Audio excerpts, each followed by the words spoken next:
सगरो बाबा चरिका भूले रो बाबा घूमियली सगरो बाबा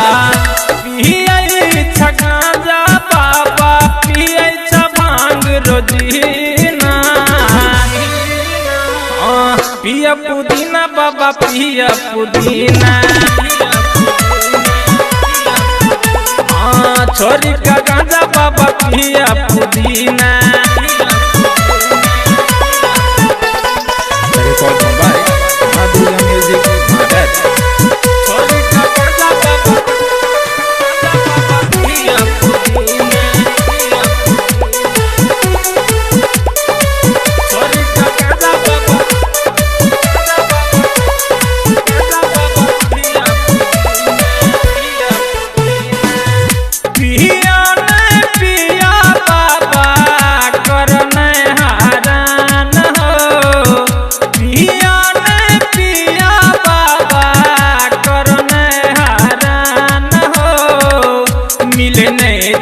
गांजा हो बाबा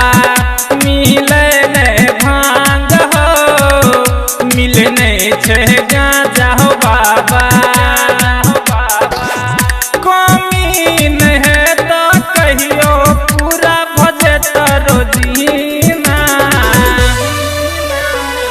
पिया पुदीना बाबा पिया पुदीना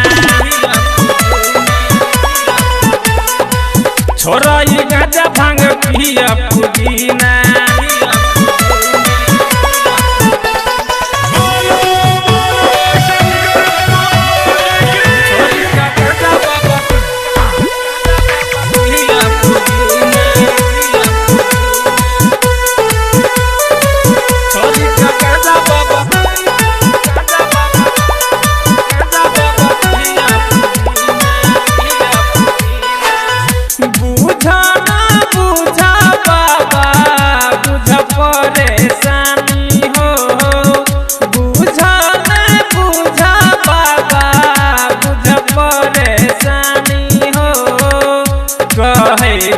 सब हो बाबा